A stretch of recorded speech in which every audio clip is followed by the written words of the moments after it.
Welcome. I'm very excited to welcome you to the first lecture in our year-long lecture series on the Congo, the Democratic Republic of the Congo.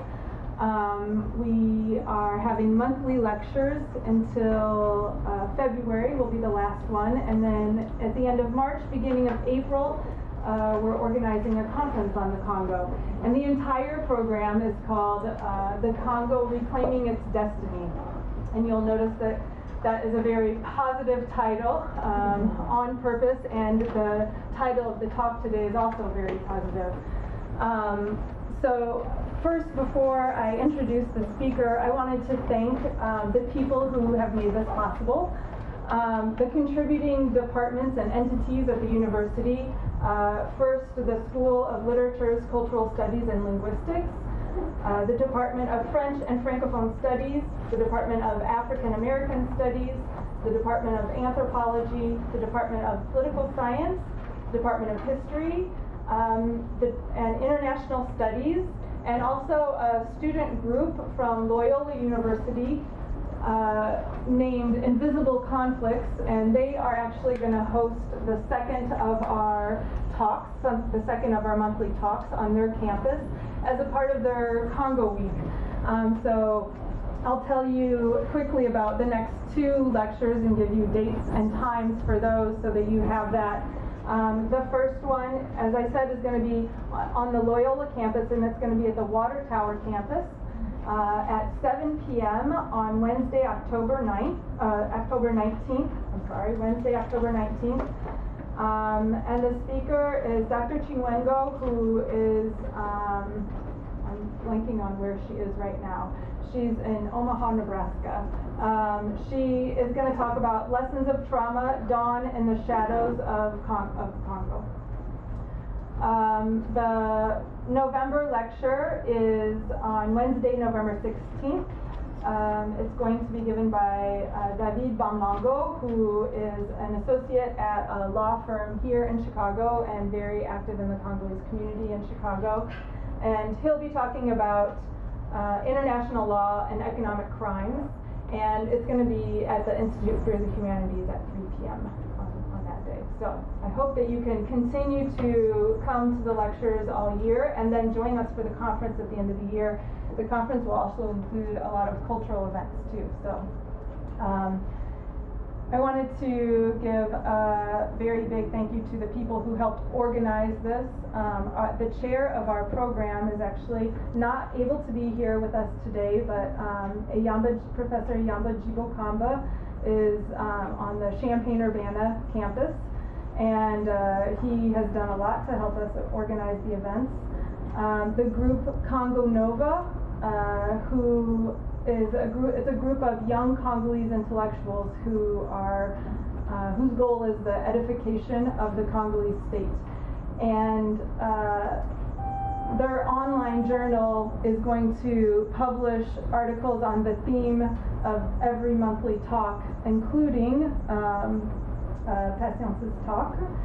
And then, so if you want to go online to look at their journal, you can look up Congo Nova and look for the journal. And Anna Roosevelt also is part of the organizing committee from anthropology here with us. She's going to lead the discussion after the talk. So now to the most important part of today. We are happy to welcome Dr. Patience Kabamba, who is currently a fellow at the Kellogg Institute for International Studies at the University of Notre Dame. And we just recently learned that he is one of the only people to have turned down a fellowship at the University of Cambridge in order to go to Notre Dame. He holds a PhD in anthropology from Columbia University. He also has a master's in philosophy, a master's in developmental studies, having studied in Paris, Belgium, South Africa, all around the world. He has been an African doctoral fellow at the Woodrow Wilson International Center for Scholars in Washington, D.C., a research assistant and consultant for the UN Development Project for the issue of proliferation of small arms and light weapons in the war-torn DRC, Democratic Republic of the Congo, Rwanda, Burundi, and Uganda. And most recently, before coming to Notre Dame, he was a senior lecturer at the University of South Africa, Johannesburg last year. He is the recipient of many grants, including the most prestigious Wenner-Gren Foundation for Anthropological Research in New York. Recent publications include Ethnic Alternative to Postcolonial State in the Canadian Journal of African Studies, Economic Empowerment Without the State in Africana. Those are just a couple among many. And his forthcoming book is called Trading on War, New Forms of Life from the Debris of the Congolese State. And it's forthcoming from Codesria Publishers. So please join me in giving a warm welcome to Dr. Kabamba. Thank you. Thank you very much, Stacy, and I'm really very happy to be here and to start this series of talk on Congo. I want to thank particularly Stacy and Kafarire who initiated this talk. And today I was really very surprised to meet Hannah, because we have a long conversation in the car and the things I didn't know. And I'm convinced now there are people working for the Congo. We don't know them, but really one day the work will come out and maybe things will change. Yeah. Thank you very much for inviting me. And usually when I teach, I taught at Emory before I went to South Africa. American students can't pronounce my name. They always say patience. I say, no, it's patience. It's a French name. And maybe here in the French department, it's a name which is very difficult to carry because it reminds you that you have to be patient. But it helped me a lot, because when I was admitted at Columbia, they thought they were admitting an African woman. So that gave me a lot of credence. I mean, and then when they saw me, they were disappointed that it was too late. It was too late. So today I want to talk a little bit about my research in the Congo. Usually people, when they talk about the Congo, especially the war on the Congo, they just put everything in the same package. There's war, there's rape women, there's people killed, the number of people killed, and most of the time we hear that from political science. They compare the data, the numbers. But I'm an anthropologist, so I'm talking from an anthropological viewpoint. What I did is to ask myself, what happened when the war started in 1996? Here, imagine somebody getting in here and start shooting. What will be the reaction? Some people will lay down, other people will cry, others will try to jump. When the war started in Congo, we have 4 groups. One group left the country. They became refugees. They went to Uganda, to Tanzania, even as far as to South Africa. Another group left the hot place is to go to a more safe place, but within the country. They became what is known the internally displaced people. If you go to a city called Goma, you found all the tents for these people who ran away from the hotspot. Another group, the younger people, mostly between 14 and 30, they joined the fight, the Kadogo. So each decision you make have social consequences. So I try to break down this. And the 4th group, mostly the elderly and the children, they stayed there. These people, most of the time, were the victim of rapes and all the abuse. But the 4th group, or the 5th group I studied, it's a group of millionaires in US dollar amount, traders, who managed to pay off for their peace. They told the rebel, we know you don't have money, we have money. This is the money, please leave us alone. And these people, during the 10 years of the war, they continue to trade and to make money. So my question was, what's happening? I spent 2 years in that place called Butembo. I'll just show the map. I don't like PowerPoint, but the map. So Butembo is right just on here. on the border with Uganda. When I went to Butembo in 2005, all around, this is North Kivu, Butembo is part of the North Kivu. All around, people were fighting. In the north, here in Oriental Province, there's a place called Ituri. Ituri in 2005 was a place where two ethnic groups tried to exterminate each other, the Lendu and the Hima.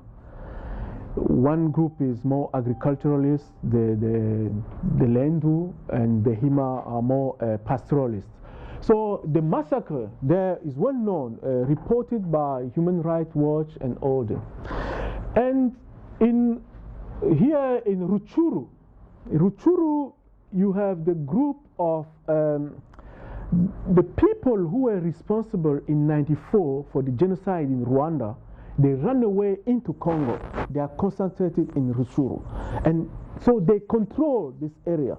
Most of the time, when they came to Congo, they found, mostly the Hutu, they found already the Tutsi established there. So there's a fight in Rutshuru between this FDL, they call them Interamwe. Interamwe, there's militia who were involved in the Rwandan genocide. They are there. So people were fighting there. And in Masisi in 2005, there were a dissident general called Kunda Batware. He had more or less 2,000 soldiers loyal to him against the government. So in Masisi, they were fighting the Interamwe. The Kunda's people are Tutsi, but from Congolese origin. So they were trying to defend themselves from this vague of Hutu. In Walikale, there were ethnic tension between the Hunde, who are from there originally, and all the Tutsi who were displaced there in favor of the war. So you have a big ethnic fighting in Walikale. So all around, people were fighting except at this Beni Butembo. What was surprising was that it was not only quiet, but trade was booming that time. When I was there in 2005. You have a group, I call them G8, a group of 12 millionaires in US dollars, mostly from Butembo. They trade gold. Butembo is sitting on gold. With gold, they go to Uganda, they cross the border because it's a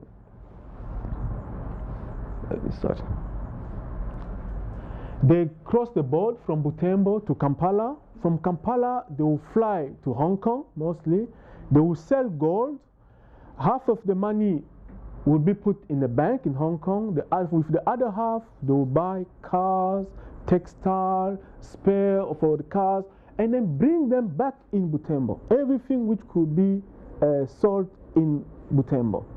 So these people, millionaires, they carry on actually trading while all around people were fighting. So I tried to understand first, what is this group? Butembo is a commercial place. When you arrive there, the first thing you see is small shops.